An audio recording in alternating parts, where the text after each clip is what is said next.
दो भागों में विभक्त क्यों हुआ?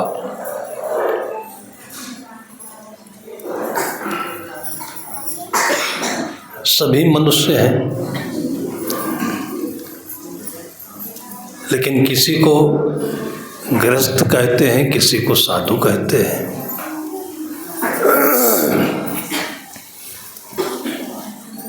ये दो भाग क्यों बन गए? क्या साधु मनुष्य नहीं होते? मनुष्य शब्द में मन है और मन बड़ा विशाल है। मन वो चीज़ है जिसमें सारी दुनिया की चीज़ें समुद्र में तरंगों की तरह से विचलित रहती हैं और हमारे जीवन को तरंगायमान करती रहती है। अभी यहाँ पर सब लोग बैठे हुए हैं, बड़ा अच्छा लग रहा है। बैठे हैं और संभवतः मन भी बैठा है, और ये स्थिति जीवन की सबसे ऊंची स्थिति है जिसको साधु कहते हैं। अक्सर क्या होता है कि जैसे सदगुरु कबीर साहब ने कहा कि आम तौर से लोगों के जीवन में क्या देखा जाता है कि तन राता मन जाता है, मन राता तन जाए, तन मन एके होए रहे, तब हंस कबीर कहा है।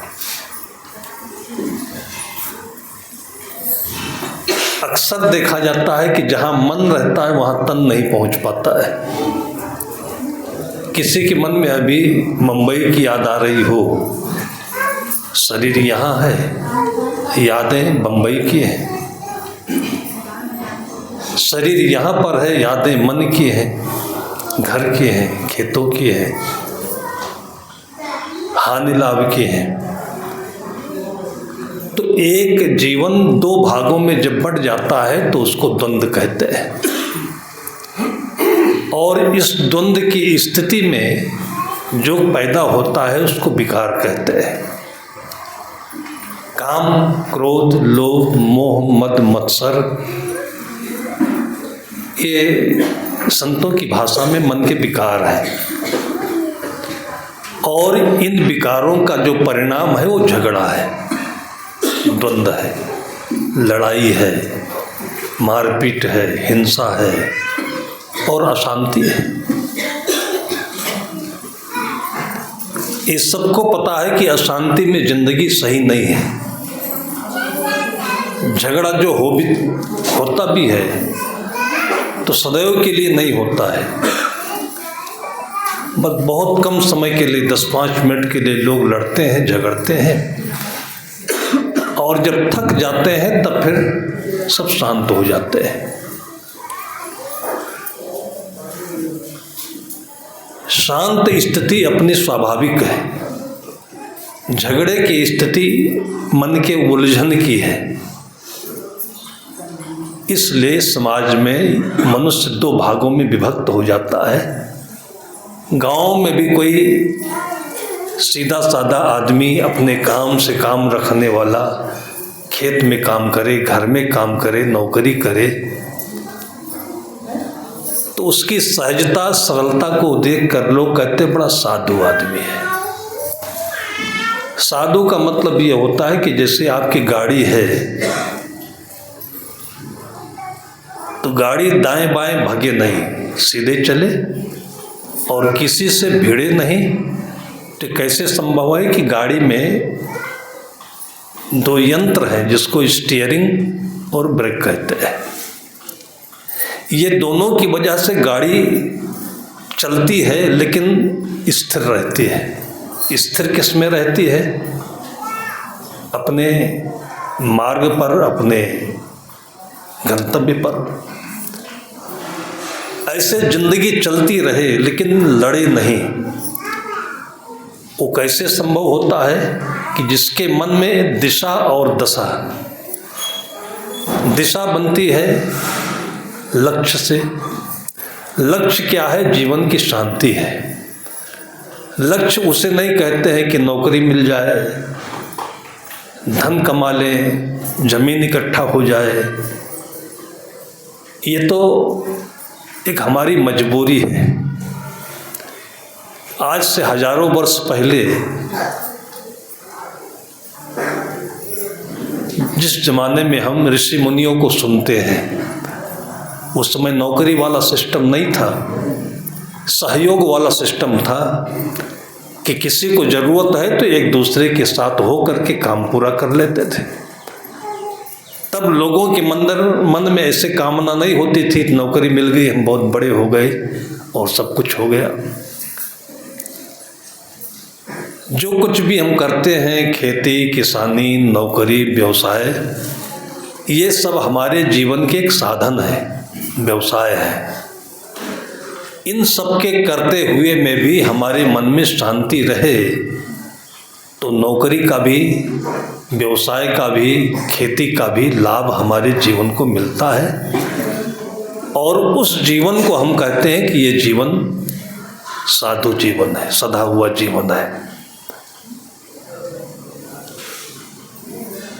लेकिन ये लकीर बन गया, जिसको संप्रदाय कहते हैं, मत कहते हैं, भाई ये तो साधु हो गया। साधु कोई हुआ थोड़ी जाता है। जिसके 2 हाथ पैर हैं, 2 आँख हैं, 2 कान हैं, वो भी आदमी है। गहराई से देखा जाए तो कोई भी साधु अपने को साधु नहीं कहता है। वो आप जैसे ही है, जो सामने खड़ा हुआ है, जो वो है, दोनों एक ही है। लेकिन आम लोगों में उसके प्रति ऐसी भावना बन जाती है, सम्मान की भावना, प्रेम की भावना, आदर्श की भावना, तो गांव के लोग उस व्यक्ति को कहने लगते हैं बड़ा साधु आदमी है ये। आमतौर से जैसे ये सत्संग कार्यक्रम चल रहा है, जो लोग संतों से नहीं जुड़े हैं, जिनको संतों का ज्ञान नहीं मिला है, उठ करके आप जाइए और सड़क पर आपका कोई मित्र मिले जो संतों से अनभिज्ञ है, पूछेगा भाई कहाँ गए थे, आप बताएंगे कि संतों के पास गए थे, प्रवचन सुनने गए थे। फिर पूछेगा कि साधु क्या, साधु किसे कहते हैं, साधु का मतलब क्या होता है, उनके कहने का मतलब क्या है। अब इतनी बात में ही साधु भी अनेक भागों में विभक्त हो जाते हैं। उसी में एक कबीर पंथ बन गया, एक ब्रह्मा कुमारी बन गया, एक राधा स्वामी बन गया, एक वेदांती बन गया, एक वैष्णव बन गया।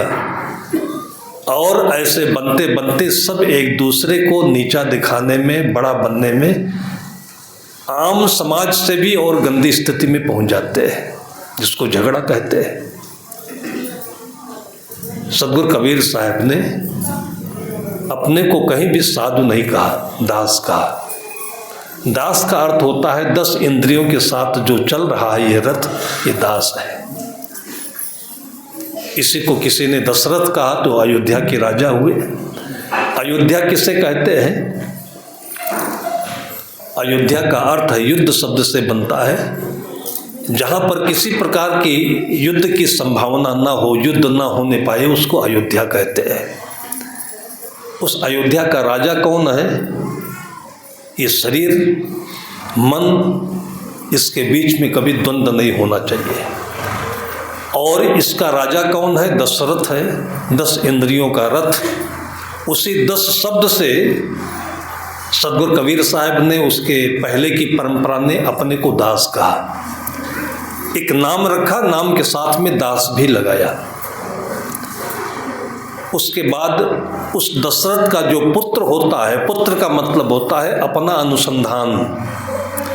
आपने अपने जीवन में जो किया, जो पाया, जो खोया, और उसके बाद जो मिला वो क्या चीज़ है? वो राम है। राम का मतलब होता है त्याग, राम का मतलब होता है विवेक। दशरथ के साथ में जो राम शब्द जोड़ा जाता है वो आत्मा के गुण के साथ में है। उसके बाद राम के साथ में सीता जोड़ी जाती है। सीता स्त्रीलिंग है और जहाँ आत्मा है, मनुष्य का जीवन है, उसके साथ में शांति अनिवार्य है। कोई आदमी जब बहुत लड़ रहा होता है, बड़बड़ा रहा होता है, तो देखने वाले जो बहुत ज़्यादा नाराज होते तो कहते कि आदमी है नहीं, शैतान है, राक्षस है। क्यों ऐसा बोलता है? कि उसके साथ में शांति नहीं है। तो राम शब्द के साथ में जो सीता शब्द जोड़ा जाता है, राम शब्द पुल्लिंग है, आत्मा भी पुल्लिंग व्याकरण में जोड़ा जाता है, और सीता मन की शांति है। ये दोनों एक दूसरे के साथ ही रहते हैं। आप आत्मा में रहेंगे तो शांति रहेगी। आत्मा से भूल करके लालच में, अहंकार में, ईर्ष्या में जैसे ही आप भटकेंगे, वैसे आपके भीतर में झगड़ा आ जाएगा, अशांति आ जाएगी। तब लोग कहेंगे कि ये राक्षस है, ये तमाम प्रकार के नाम दे देते हैं लोग। इस प्रकार से पूरे रामायण के जितने पात्र हैं, ये केवल अयोध्या में और किसी के घर के नहीं है, ये सब हमारी जिंदगी के साथ साथ हैं। इसका अर्थ हमारे जीवन में घटित होता रहता है। साधुओं का उद्देश्य क्या है?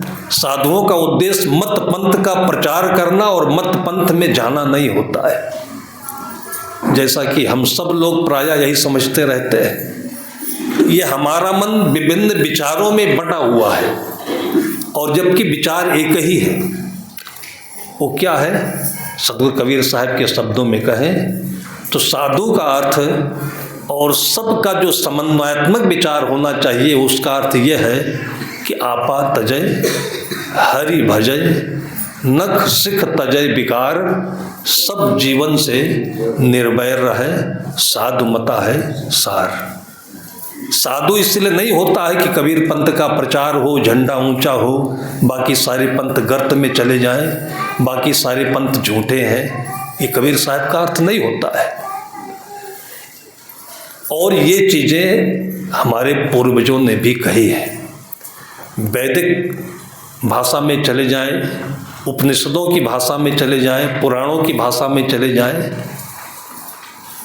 सरल अर्थ में जो हिंदी भाषा में पूरा सार आया है, गोस्वामी जी कहते हैं कि जो मैंने नाना पुराण निगमागम, जो कुछ मैंने शास्त्रों को पढ़ा देखा, उसका अर्थ रामायण में हमने ला करके रख दिया है। और रामायण का सार क्या है? धर्म है। और धर्म किसे कहते हैं? परहित सरिस धर्म नहीं भाई। अगर आपके साथ में आसपास में कोई आपसे कुछ भी न्यून है, पैर में कमज़ोर है, धन में कमज़ोर है, आँख से कमज़ोर है, स्थिति में कमज़ोर है, तो उसके साथ आप उसके हित की बात करें, हित की बात सोचें। इससे बड़ा धर्म दूसरा कोई नहीं होता है। परहित सरिस धर्म नहीं भाई, पर पीड़ा सम नहीं अदमाई। दूसरों को पीड़ा देने के समान जीवन में कोई अधर्म नहीं हो सकता है, नीच कृत्य नहीं हो सकता है। इसमें मत कहाँ है? इसमें किसी प्रकार का मनुष्य के बीच में कोई भेदभाव नहीं है। संस्कृत भाषा में चले जाएं, आत्मना प्रतिकूलानि परेशान न समाचरेत। जो बात आपको अच्छी नहीं लगती है, वो बात दूसरों को कभी मत कहें, और ये धर्म है। जब तक अपने मन को इस स्थिति में हम नहीं लाएंगे, तब तक हमें शांति नहीं मिलेगी। घर में, गृहस्थी में, पैसे में, नौकरी में, आज जिनको हम संपत्ति और उपलब्धियां मान रहे हैं, ये सब कुछ होने के बाद भी वही होगा जो हम लोग पशुओं में और जानवरों में भी नहीं देखते हैं। पशुओं में भी मुकदमे नहीं है, थोड़ी देर के लिए झगड़ा होता है, फिर सब शांत हो जाते हैं, रात में आराम से सोते हैं। आज जो मनुष्यों की स्थिति बिगड़ती चली जा रही है, इसमें बहुत सारा कारण मनुष्यों का बढ़ा हुआ ज्ञान और मनुष्यों की बढ़ी हुई दौलत, ये दोनों चीज़ों ने मनुष्यों को बर्बाद किया है। आप आदिवासी क्षेत्र में चले जाइए, इतने झगड़े नहीं हैं। यहीं से आप जगदलपुर की तरफ जाइए, जैसे बस्तर आता है, आपको कोई उपदेश नहीं दे रहा होगा, कोई कुछ मिठाई नहीं खिला रहा होगा, लेकिन वहाँ के पेड़ पौधे, वहाँ की ज़मीन, वहाँ का हवा, वहाँ का आकाश, जैसे आप प्रवेश करते हैं आपको सुकून देता है। हम आश्रम में थे जहाँ पर सद्गुरु विशाल देव की समाधि स्थल है, तो लगभग 3 एकड़ का प्रांगण है, बाग बगीचा है, थोड़ा संतों के रहने की जगह है। मैं बाहर बैठा था अकेले, तो गेट से अंदर प्रवेश करके 2-3 लोग सड़क आश्रम के भीतर चले जा रहे थे। उनमें से एक लड़का 14 साल का लगभग रहा होगा। अब आश्रम का परिसर ऐसा है कि उसमें देखने लायक कोई चीज़ नहीं है। उसमें पेड़ पौधे हैं, आम है, अमरूद है, जामुन है, जितने प्रकार के खाने पीने के पौधे होते हैं, फूल होते हैं। उसको कोई आदमी नहीं दिखा, किसी ने उसका स्वागत नहीं किया, प्रसाद नहीं दिया, बोला नहीं, उपदेश नहीं किया। लेकिन मैं सुन रहा था कि वो लड़का अपने साथियों से बतलाते चला जा रहा था कि कितने सुकून की जगह है। सुन करके बहुत देर तक मैं विचार में पड़ा कि 14 साल के बच्चे में ये सुकून की इच्छा कहाँ से पैदा हो गई। जिस बच्चे को घर में भी सुकून मिलना चाहिए कि भी उसके ऊपर कोई भार नहीं है, उसका विवाह नहीं हुआ है, बच्चे नहीं, पत्नी नहीं, अभी कोई नौकरी की चिंता नहीं है, उसको तो घर में ही तितलियों की आज़ादी होनी चाहिए, उसको तो अपने घर में ही रमण होना चाहिए। लेकिन आज घरों ने अपने रुपए पैसे के नाम पर, गाड़ियों के नाम पर, काम के नाम पर, नौकरी के नाम पर, पैसे के नाम पर जो भद्दा वातावरण पैदा कर दिया है कि छोटे छोटे बच्चों के लिए घर जंगल नहीं नरक के समान दिखता है। और ऐसे में से ही वो बच्चा निकल कर के आया, किसी ने उसको कुछ ऐसी चीज़ नहीं दिया जो उसके मन की चीज़ हो, लेकिन उसकी अंतरात्मा से आवाज़ निकली कि कितने सुकून की जगह है। ये उपदेश है। उपदेश ये नहीं है कि हम आपको समझाएं, आप हमारे चेले बन जाएं और कबीरपंथी बन जाएं, आप रामायणी बन जाएं, आप कोई पंथ में शामिल हो जाएं। ये उपदेश नहीं होता है। ये तो एक प्रकार से एक दूसरे के ऊपर ज़बरदस्ती है। ईसाई लोग ईसाई बना रहे हैं, मुसलमान लोग मुसलमान बना रहे हैं, हम लोग भी वही बना रहे हैं। हम अपना ग्रुप बढ़ाना चाहते हैं, संख्या बढ़ाना चाहते हैं कि कभी झगड़ा हो, लड़ाई हो तो हम इन लोगों के ऊपर विजय प्राप्त कर लें। आखिर जितने भी संपन्न राष्ट्र हैं यही तो हो रहा है सब में। आज देख लीजिए कि 3 वर्षों से यूक्रेन और रूस में जो हुआ है, कितने लाख आदमी मारे गए और उसमें से महिलाएं और बच्चे अधिक थे। करोड़ों करोड़ की बने हुए बिल्डिंगें ध्वस्त हो रही हैं। आप लोग टीवी में देखते होंगे। क्या कर रहा है आदमी है। जिस दिशा में हम लोग आगे बढ़ते जा रहे हैं वो हमारे मन की समस्याओं को बढ़ाता चला जा रहा है। साधु का तात्पर्य क्या होता है? ये यूक्रेन और रूस के उन मारे गए लोगों के परिवार में जो जिंदा बचे हैं उनसे पूछिए आप कि मनुष्य की जिंदगी का सार क्या है। साहब कहते हैं कि आपा तजय। झगड़े कहाँ से शुरू होते हैं? अहंकार से शुरू होते हैं। अहंकार का सीधा साधा देहाती अर्थ है आपा। आपा का मतलब सब कुछ अपना, दूसरे का नहीं, सब कुछ अपना। ऐसा करते करते जो बाप है वो बेटे को मार देता है। यही अंदर में अहंकार होता है जो बेटा बाप को मार देता है, पति पत्नी के साथ करता है, भाई भाई के साथ करता है। आज तो सब लोगों के हाथ में टीवी है, मोबाइल है, समाचार देखते होंगे कि इस कुकृत्य के कारण से, इस दुष्वृत्ति के कारण से कौन से कुकृत्य आदमी से नहीं हो रहे हैं? किसके कारण से? केवल हमारी चलनी चाहिए। एक खेत में एक किसान काम कर रहा था। उस किसान को कोई बेटा नहीं था, बेटी थी। तो बेटी का जो जमाई था, दामाद, वो भी साथ में रहता था। उसने अपने घर जमीन सबको अपने दामाद को समर्पित कर दिया था।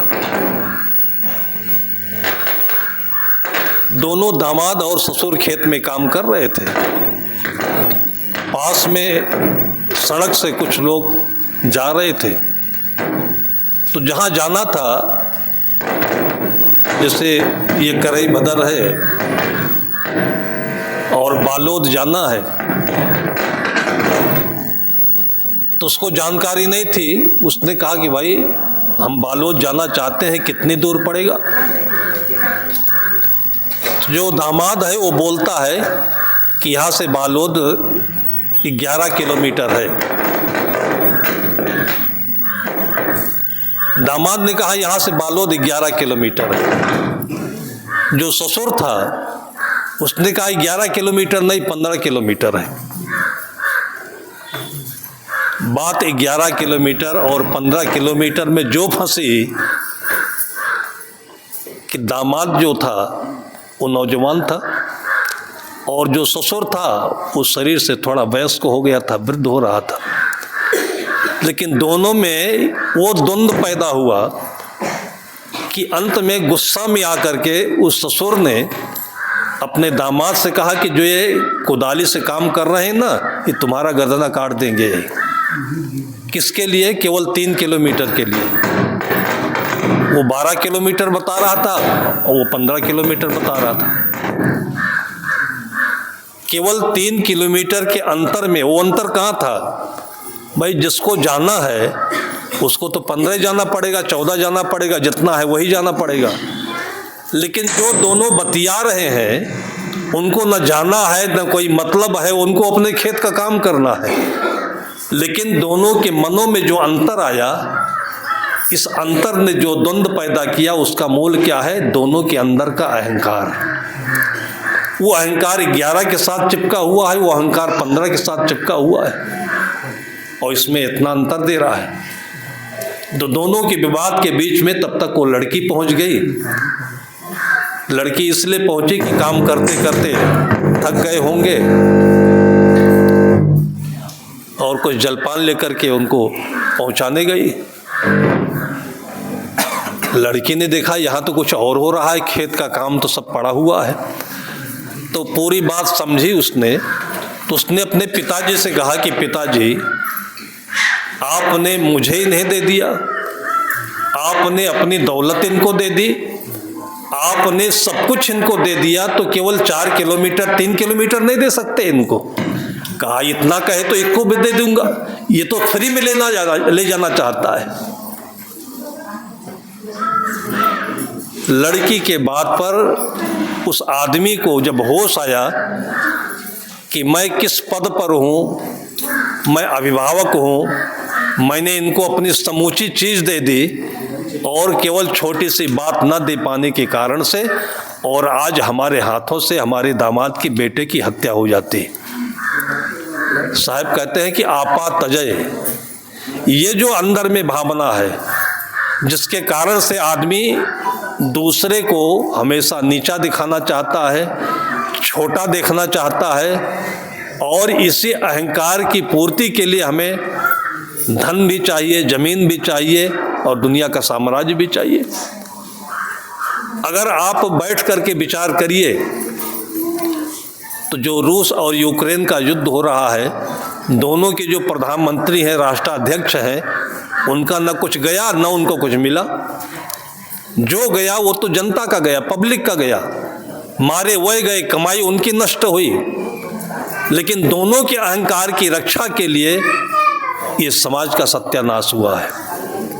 और इसी चीज़ को संत महापुरुषों ने, विचारकों ने, जो समझदार लोग थे उन लोगों ने विचारा और इसी पर उन्होंने बहुत सारे काव्य बनाए, ग्रंथ बनाए, उपनिषद बनाए, वेद बनाए, और उसी परंपरा को आज हम उपदेश कहते हैं, ज्ञान कहते हैं। और उसका अर्थ यह है कि जिसको सदगुरु कबीर साहब ने कहा कि अहंकार हमारा दूर होना चाहिए।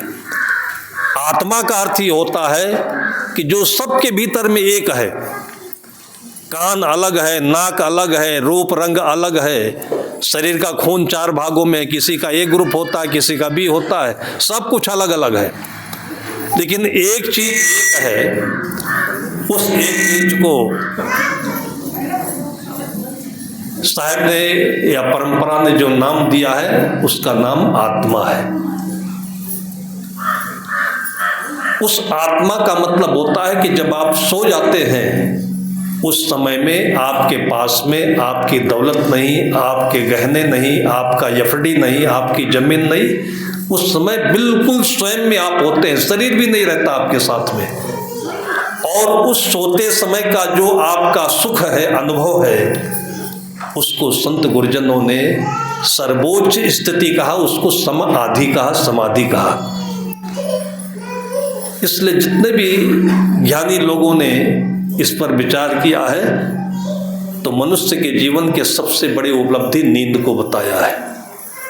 और वैज्ञानिक दृष्टिकोण से देखें, शारीरिक दृष्टिकोण से देखें, अगर आपको अच्छी नींद आ रही है तो फिर आपको शरीर में जल्दी कोई बीमारी नहीं होगी, और जो बीमारी होगी वो दवा से, बहुत थोड़ी दवा से आराम से कंट्रोल होगी, और आपके मन में कोई परेशानी नहीं होगी। रात में बहुत सारे ऐसे लोग हैं जिनको अच्छी नींद नहीं आती है, सोते हैं, जबरदस्ती सोते हैं, और आधी अधूरी नींद होती है। सुबह उठते हैं तो मन खराब होता है, बेचैनी रहती है, जबरदस्ती खा लेते हैं, और जब वे ऑफिस में जाते हैं, खेत में होते हैं, घर में होते हैं, तो उनके नींद की जो कमी होती है वही उलझन बनती है, वही झगड़ा बनता है, और उसी उलझन और झगड़े से बच्चों को, पास वालों को, साथियों को, सबको परेशान करते रहते हैं। और आज के दिनों में ये समस्याएं बढ़ती चली जा रही, कोई बताता नहीं किसी से। आज जो ये मन की समस्याएं बढ़ती जा रही हैं, बहुत दिनों तक तो इसको आदमी छिपाए रखता है, और इसमें साधु भी हैं, ऐसा नहीं कि केवल आम आदमी है। कितने को मैंने देखा है कि उनको नींद नहीं आती तो बोलने की आदत आ गई, रात रात पूरे 1 घंटा, 2 घंटा, 3 घंटा, 4 घंटा सत्संग के नाम से बोलते रहते हैं, और न सोते हैं न दूसरों को सोने देते हैं। जो ज्ञान हम बता रहे हैं वो ज्ञान में एक ज्ञान ये भी आता है कि आपको 6-7 घंटे सोना भी चाहिए। जो ज्ञान बता रहे हैं वो ज्ञान एक ये भी है कि आपको 2-4 घंटे शारीरिक श्रम करना चाहिए। वो ज्ञान केवल इतना नहीं है कि हम माइक लगाकर मंच पर बैठ गए और बोलते रहे, बस इतना ज्ञान सीमित हो गया है। और इसी को लोगों ने ज्ञान भी समझा।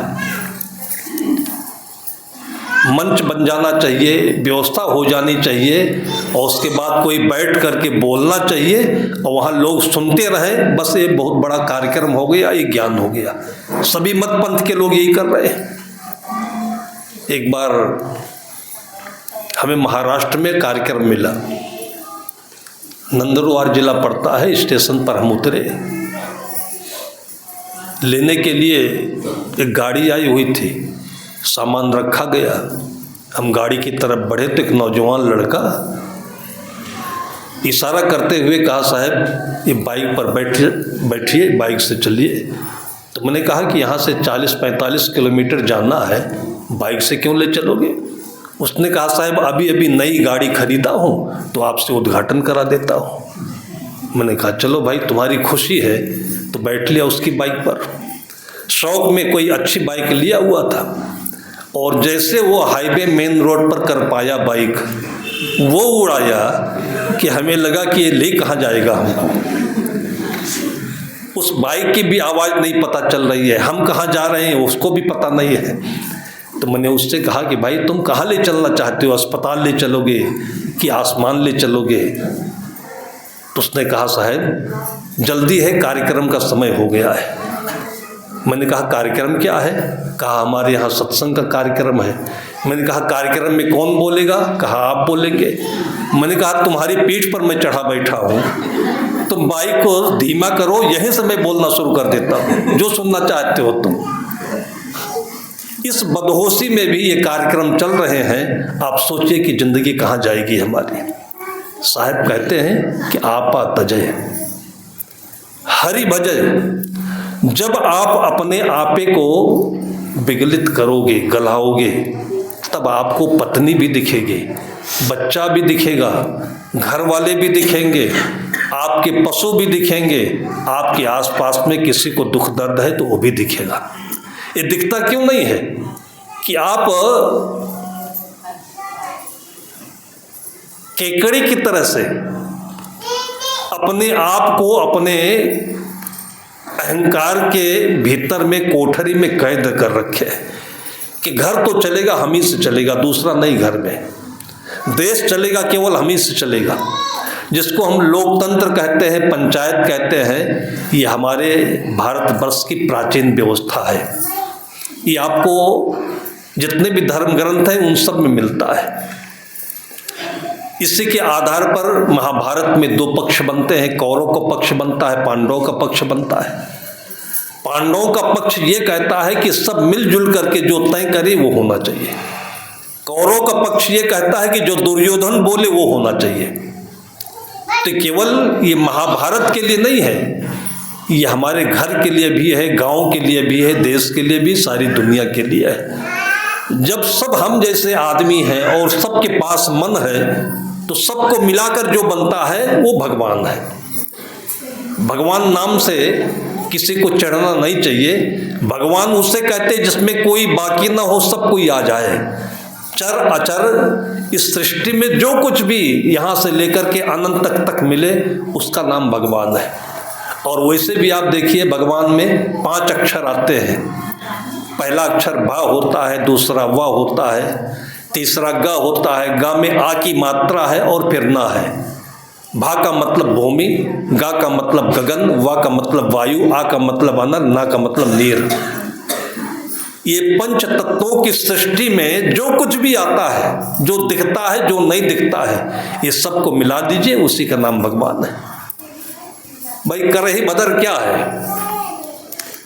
ये पूरा करही बदर अगर आप घूम डालिए तो करही बदर नहीं मिलेगा आपको।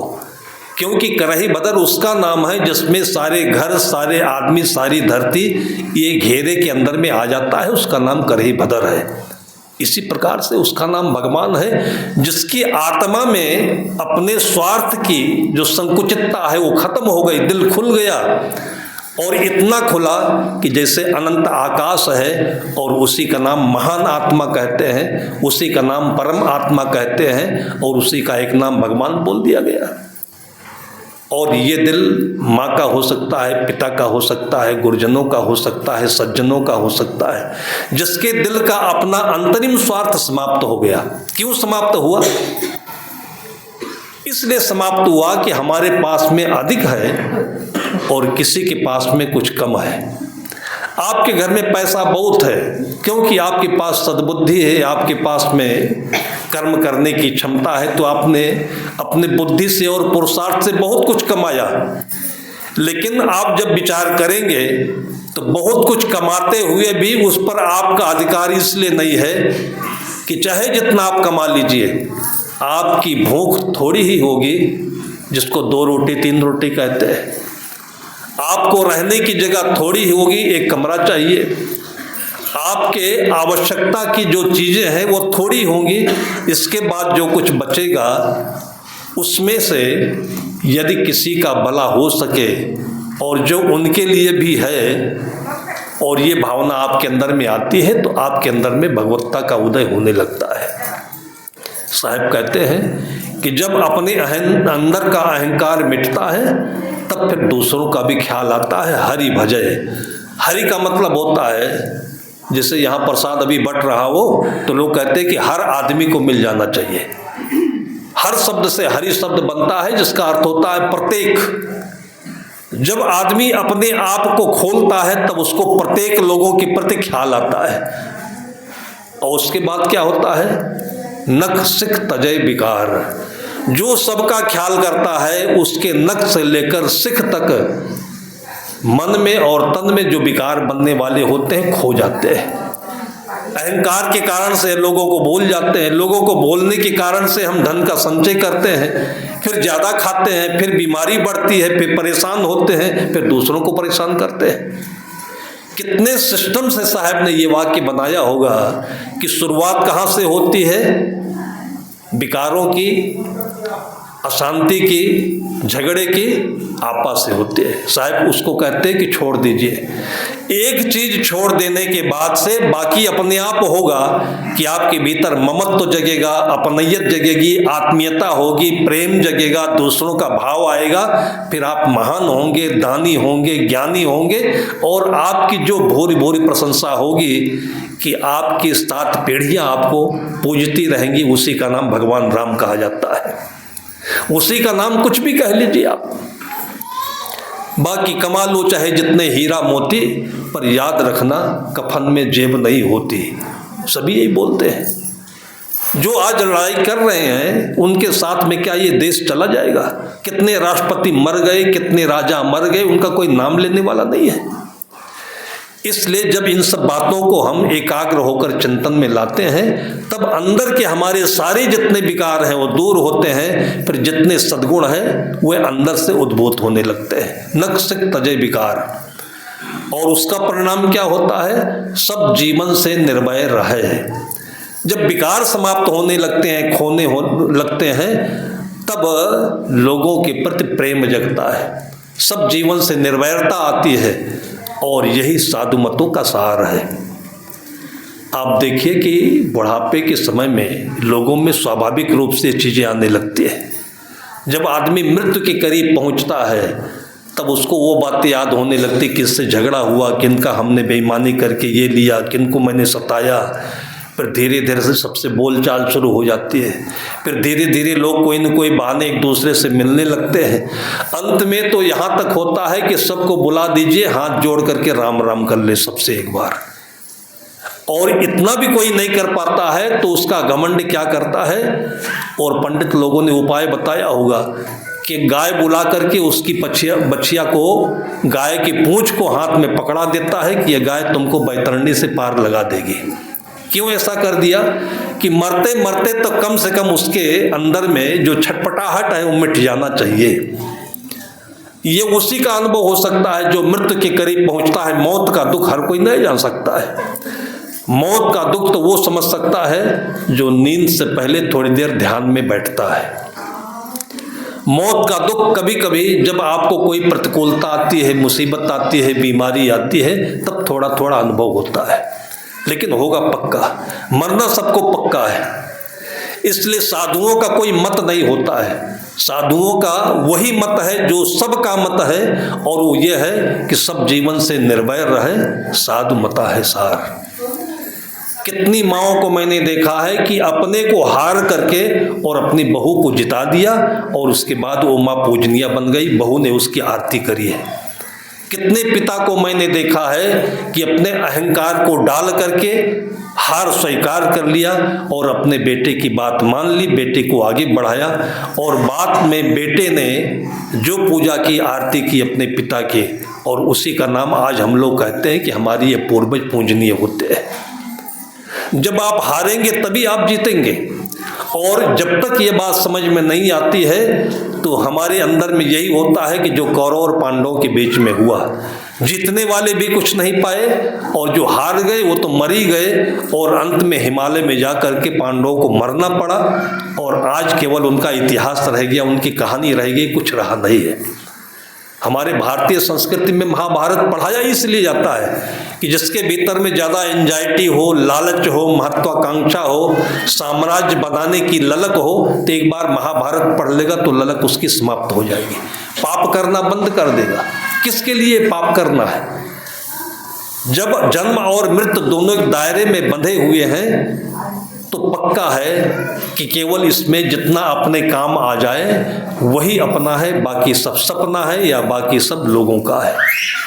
और यही संत महापुरुष आप लोगों के बीच में चर्चा के रूप में रखते हैं कि उनको भी इससे ज्ञान वर्धन होता है, अपने जीवन के लिए समन्वयता आती है, और लोगों के मनों में जो दुख है वो धीरे धीरे उनके विकारों के क्षरण के रूप में दूर होता जाता है, उनके परिवार को सुख मिलता है, और ये समाज एक स्वर्ग के रूप में दिखाई पड़ता है जो पूरी दुनिया का एक लक्ष्य है। यहाँ का हो, कहीं का भी हो, सबके अंदर में ये सुख शांति की इच्छा होती है।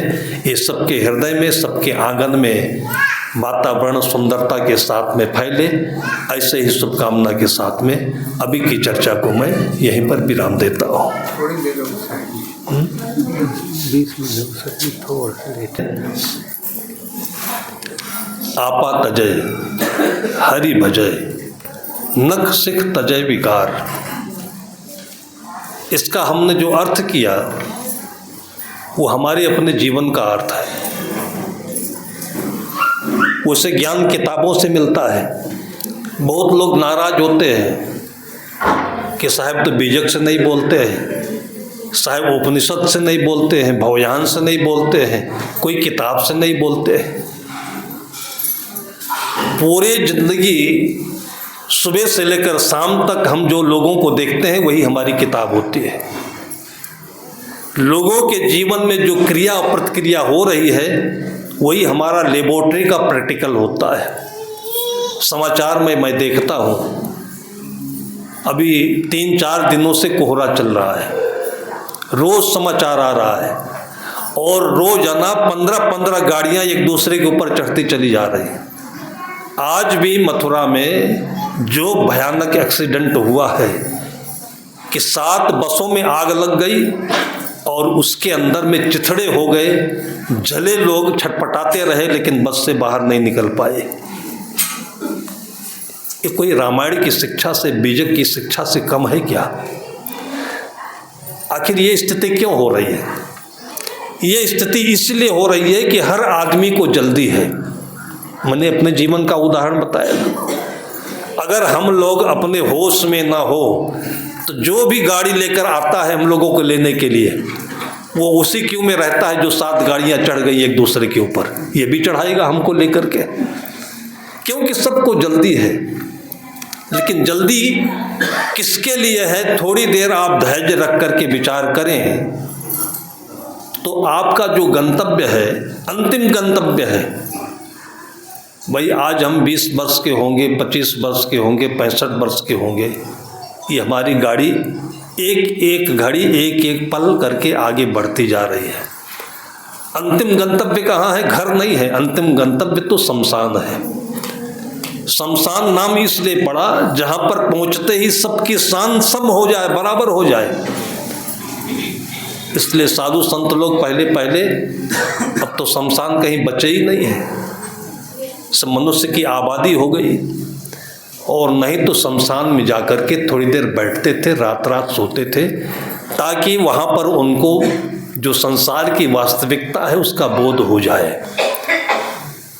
और हमारे पूर्वजों ने परंपरा भी ऐसी चलाई है कि जब किसी की मृत्यु होती है तो चाहे जितनी दुश्मनी हो, बोलचाल ना हो, एक दूसरे से दूरी हो, लेकिन ऐसे समय में हर कोई शमशान जाता है और वहीं जाने के बाद ये बोध होता है कि ये दुनिया झूठी है। जो बोध वहाँ पर होता है ये हमारे साथ प्रतिपल बना रहे तो हमारे जीवन में जो उलझने होती हैं, हमें कमियां दिखाई पड़ती हैं, हम छोटे दिखते हैं, हम दूसरों को छोटा बनाना चाहते हैं, बड़े दिखना चाहते हैं, ये सारे विकार अपने मन के जो दुख देने वाले हैं ये सब वहीं से दूर होते हैं। उन्हीं चीज़ों को संत याद दिलाते हैं। संतों के भजन में, उनके उपदेश में जन्म और मृत्यु की बातें ज़्यादा आती है। राम शब्द भी यही कहता है।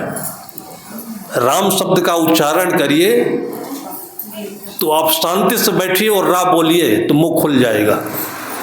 रा बोलते ही मुख खुल जाता है, आप बोलते ही मुख बड़ा हो जाता है और माँ बोलते ही मुख बंद हो जाता है। राम का अर्थ क्या होता है? जन्म, जीवन और मरण। जिस राम को लोग नहीं समझ पाए, आज राम शब्द को लेकर ही कितने झगड़े हो रहे हैं। जिसका झगड़ने का मन है वो हर जगह हर बात में झगड़ता है और जो समझदार व्यक्ति है वो हर जगह सुलझता है। सतगुरु कबीर साहब कहते हैं कि कहें कबीर ये बीच के बल कहीं और की ओर, समझे की गति एक है जिन समझा सब ठौर।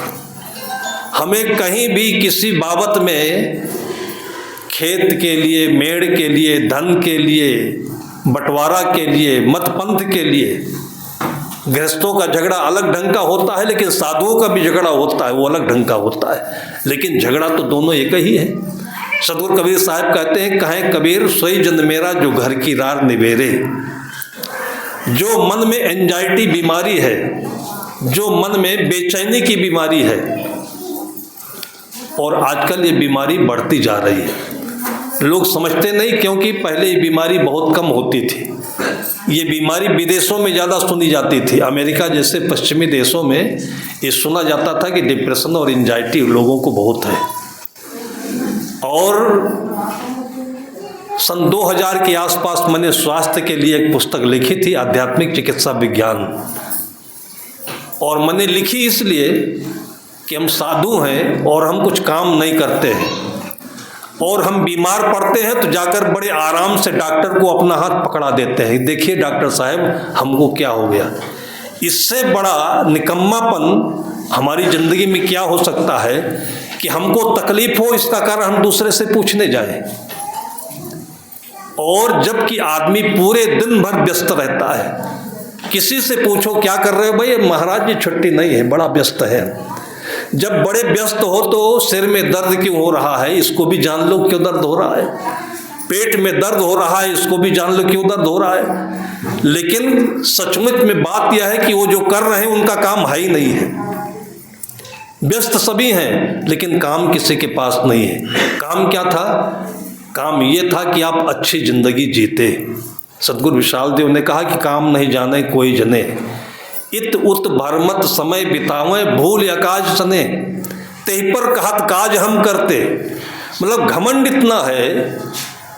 अभी यहाँ आने से पहले लखनऊ में मेडिकल कॉलेज है राम मनोहर लोहिया नाम से, तो डॉक्टरों के बीच में इसे चर्चा चल रही थी। तो बड़ी मार्के की बात एक डॉक्टर साहब ने कही कि साहब आजकल एक पैटर्न बन गया है व्यस्त रहने का। उसमें डॉक्टर भी है, वकील भी है और सामान्य गृहस्थ भी है। किसी को देखो तो कोई आदमी शांति से बैठा हुआ नहीं मिलेगा। आपके पास बैठेगा तो देखिए कहीं जेब में हाथ डालेगा, कहीं कान खुजलाएगा, फिर चलो भाई साहब मिलते हैं। बहुत पहले हम सुना करते थे, किसी कवि ने कहा, शायर ने कहा कि तुम्हें गैरों से कब फुर्सत। हमारे पास भी लोग आते हैं तो ऐसे ही मूड में आते हैं, महाराज जी जल्दी बताइए, हमारा समाधान करिए, हम जाएं। मतलब ज्ञान पाने की भी इतनी जल्दी है कि ऐसा लगता है कि जैसे हलवाई की दुकान का लड्डू है, तौल दीजिए चले जाइए। और साधु भी यही दुकान लगाए बैठे हैं। तुम्हें गैरों से कब फुर्सत, हम अपने गम से कब खाली, चलो बस हो गया मिलना, न तुम खाली न हम खाली। एक संत होते थे कि सतगुरु विशाल देव, और उस जमाने में सतगुरु लाल साहब बुरहानपुर के प्रतिष्ठित संत थे। तो उनके शिष्यों में से कुछ लोगों ने कहा कि साहब जी बीजक पढ़ लिया हम लोगों ने, और अब तो कुछ काम बचा नहीं है, तो हम लोग चले जाएं हरिद्वार में, थोड़ा शास्त्रों का अध्ययन कराएं। अब सतगुरु लाल साहब तो महान तपस्वी संत थे। उन्होंने विचार किया कि बीजक हम ही ने इनको पढ़ाया है, लेकिन बीजक ये समझे नहीं, बीजक का अर्थ ही नहीं समझे। बीजक का अर्थ समझे होते तो उनको पता चलता कि अब कुछ बाकी नहीं रहा, हमारे भीतर का धन मिल गया। किसी संत ने कहा, साधो सहज समाधि भली, गुरु प्रताप जा दिन से प्रगटी सूरत नांत चली। जब से गुरु के दर्शन पाया हूँ और तब से सारी कामनाएं मिट गई, मनोरथ मिट गए, कुछ पाना बाकी नहीं रहा। भाई मीरा ने क्यों कहा ऐसा? जब उसके साथ महल थे, जब उसके साथ आभूषण थे, उसके साथ सिक्योरिटी थी, प्रतिभा थी, तब नहीं कहा। लेकिन जब ये सारी चीज़ें छूट गई उसकी, तब उसने क्या कहा कि पायो जी मैंने राम रतन धन पायो। और साधु कहता है कि अभी हम बीजक पढ़ लिए हैं, पढ़ने जा रहे हैं। तो सतगुरु लाल साहब ने उनको ज़्यादा बातों में उलझाना उचित नहीं समझा, लेकिन एक सम्मति दी कि तुम जा ही रहे हो तो उसी तरफ बाराबंकी जिला पड़ता है, और वहाँ पर एक संत हैं विशाल साहब, उनके दर्शन करते जाना। तो उन संतों में से एक श्री वासुदेव साहब जी हुआ करते थे, तपस्वी संत थे वो भी। तो नाम सुनकर के वो बंदिया बाग में आए और सतगुरु विशाल देव की ये रहनी थी कि वो किसी से बोलते नहीं थे। इसलिए नहीं बोलते थे कि आदमी केवल नाम सुन करके आया है, पता नहीं किस काम से आया है। जब ये हमारे पास आया होगा तब हम बोलेंगे इससे। भाई शरीर से तो आदमी आया है आपके पास में, लेकिन इसके मन में भावनाएं कैसी हैं, इसका टारगेट क्या है, इसका एंगल क्या है।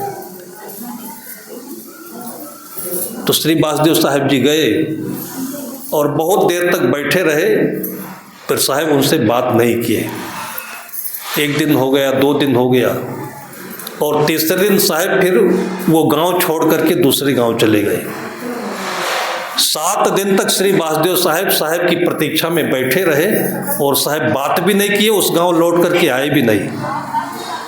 आम आदमी होता तो गुस्सा होकर चला जाता, 5 मिनट में गुस्सा होता है। ऐसे साधु की ऐसी तैसी, हमारे तमाम साधु मिल जाएंगे ऐसे। लेकिन एक साधु और एक साधक श्री वासुदेव साहब जी नाराज होने की बजाय और इतने पीछे पड़े कि जिस गांव में साहब चले गए थे, इसलिए चले गए थे कि साहब को ये पता था कि ये संस्कृत पढ़ने जा रहे हैं और ये अभी संस्कृत हमको सिखाएगा ये, और हमारे पास ज्ञान है, वैराग्य है, जीवन का कल्याण है, शांति है, ये चाहे तो हमारे पास है। और ये अभी बाचाली सीखना चाहता है, बोलना सीखना चाहता है। लेकिन जब दूसरे गांव में भी गए तो फिर 3-4 दिन के बाद फिर थोड़ा सा साहब उनसे इतना भर पूछे कि तुम्हें हरिद्वार संस्कृत पढ़ने जाना है और तुम थोड़ी देर के लिए हमारे पास आए हो, इसलिए तुम पहले संस्कृत पढ़ करके आ जाओ, और जब तुम्हारे पास कोई काम नहीं रह जाएगा तब तुम्हें मैं बताऊंगा कि जीवन का कल्याण क्या होता है। ये वचन उनको इतने मार्मिक लगे, इतनी चोट दिए कि इनके जीवन में जो रहनी है इससे बड़ा काम क्या हो सकता है। जहाँ शांति भी हो, प्रभुता भी हो, जहाँ पर सब कुछ जीवन का दिख रहा है, इससे बड़ा काम क्या हो सकता है। और उसी समय उन्होंने साहब को वचन दिया कि साहब अब हम संस्कृत नहीं पढ़ेंगे, हम तो केवल आपके जीवन में आप जैसे रहने चाहते हैं और वो कैसे आएगा। और उसके बाद फिर वहीं रह गए, और ऐसे ऐसे कितने संत सदगुरु श्री लाल साहब के पास से होकर के बाराबंकी में रुक गए, उनके कितने नाम ऐसे ले जाते हैं। हमारे अंदर में अपने जीवन के लिए आस्था नहीं है। सदगुरु संत कितने प्रकार से आपको समझाते हैं कि पानी में मीन पियासे वही सुन आवे हंसी। आप जब छोटे थे तो आपके साथ क्या चीज़ नहीं थी, खूबसूरती भी थी, खून भी बढ़िया था, आपका स्वास्थ्य बढ़िया था, सुंदरता भी थी, खुशी भी थी, क्या चीज़ नहीं थी आपके पास में। और धीरे धीरे जैसे बड़े हुए तो बड़े होने के नाम पर आपने बड़ी आदतें सीखी, उसी में सारी बुराइयां आई, उसी में बीमारियां आई, और उसी में सारे झगड़े बने, और आज उसका समाधान बाहर जाकर ढूंढ रहे हैं। संत आपको याद दिलाते हैं कि जो चीज़ आप चाहते हो आपके भीतर में है, वो थोड़ी देर बैठो तो। लेकिन आदमी बैठना नहीं चाहता है, क्योंकि हर आदमी के भीतर में ये बाहर का भ्रम मानसिकता बन गई है कि बिना दौड़े, बिना कुछ काम किए नहीं बनता है कोई काम। वो दौड़ना जो है, वो काम करना जो है, वो दौड़ना काम करना नहीं है, वो सेवा है। पहले ज़माने में हम देखते थे किसानों को खेत में काम करते हुए, वो काम नहीं करते थे, वो सेवा देते थे। इतने उसमें तन्मय होते थे कि उनको ऐसा नहीं लगता था कि हम मजदूरी कर रहे हैं। गांठ गांठ भर जो आपके यहाँ खेतों में मताया जाता है, कीचड़ हो जाता है, तब धान का रोपा होता है। मैंने देखा है कि महिलाएं रंग बिरंगे परिधान पहन करके, ऊपर से बादल भी है, रिमझिम बारिश भी हो रही है, गांठ भर नीचे कीचड़ भी है, और जो आदमी को देखने में अच्छा नहीं लगता है। आज का जो कल्चर बन गया है कि पैर में थोड़ा सा मिट्टी लग जाए तो माएँ छटपटाने लगती है, पैर धो देंगी, मिट्टी लग गया, कीचड़ लग गया। लेकिन मैंने देखा कि महिलाएं उसी धान के खेत में जब झुकती हैं, इतनी बड़ी पंक्तियां बनाते चली जाती हैं, ना थकती हैं और ना रोती हैं। वो गीत गा गा करके धान लगाती है। इसको कोई मजदूरी नहीं कह सकता है। कोई भी नहीं पहचान सकता है कि ये दूसरे के खेत में काम करने आई होगी। ये अपनी जगह पर हैं। जब एक इंसान ऐसा तप करता है, सेवा देता है, तब आपके मुख में ये चमटी धान आता है, बासमती धान आता है। आप उसको भूल जाते हैं। उसको बोल करके दुनिया की किसी जगह पहुंच जाइए, आपको ना ज्ञान मिलेगा ना आपको कभी ध्यान लगेगा। जहां से आप चले हो उस घर में इन माओं के परिश्रम को भूल गए। अभी कल मेरे पास एक छोटा सा बच्चा आया था, कुछ शरारत किया होगा। बच्चों के पास एनर्जी अच्छी होती है, उछलते हैं, कूदते हैं, उसको शरारत नहीं कहना चाहिए, एक अवस्था होती है। मास्टर भी नहीं समझ पाए, उसको स्कूल से बाहर कर दिया। उसके पिता भी नहीं समझ पाए, मोबाइल पर फ़ोन करके हमसे उसके बच्चे के बारे में दुनिया का गाथा गा रहे हैं। मैंने कहा मोबाइल पर ये बात मत बको, आप बच्चे को लेकर आ जाओ मेरे साथ में। और मैंने देखा कि मेरे पास में वो आए होंगे और वो बच्चा लगभग 1 घंटे तक मैं बोलता रहा और बच्चा टच से मस्त नहीं हुआ। 1 घंटे तक जो बच्चा एक जगह बैठ सकता है उसको गलत बता रहे हो आप। गलत तो वो है जहाँ पर ये बच्चा था, या मास्टर गलत होंगे या उस स्कूल का वातावरण गलत होगा, ये बच्चा तो गलत नहीं हो सकता है। आपने इसके ऊपर गलती आरोपित की है। और उसके बाद फिर उसको मैंने केवल इतना याद दिलाया, माता पिता को बाहर निकाल दिया, कमरे को बंद कर दिया। उस बच्चे को इतना याद दिलाया कि तेरी मम्मी कितनी रो रही है रे, क्या किया तूने? कोई गलती नहीं की, कुछ झगड़ा कर लिया होगा, कोई बात कर दी होगी, वो बात गलती की नहीं है, वो उसके बचपने की है। बचपन में इतनी बातें जो होती है, आदमी उसको गलती के रूप में क्यों देखता है जानते हो? क्योंकि जितने भी गंदी आदतें हैं वो आदमी के बड़प्पन में भरी होती है। आपने चोरी की है, आपने कामुकता रखी है, आपने किसी के प्रति कुछ किया हुआ है, ये सारे गंदे स्वभाव आपके अंदर भरे हैं और इसलिए बच्चों में आप आरोपित करते हैं उसको। बच्चा गंदा नहीं होता है, बच्चे को होश नहीं होता है कि हम क्या कर रहे हैं, कुछ भी कर रहे हैं वो। उस बच्चे को मैंने इतनी भर याद दिलाई कि तेरी मम्मी कितनी रो रही है, तूने क्या किया। और उसके बाद जिसको उसके माता पिता ने, उसको स्कूल के मास्टर ने इतना शरारती दंड कहा, वो बच्चा इतना रोया है हमारे पास।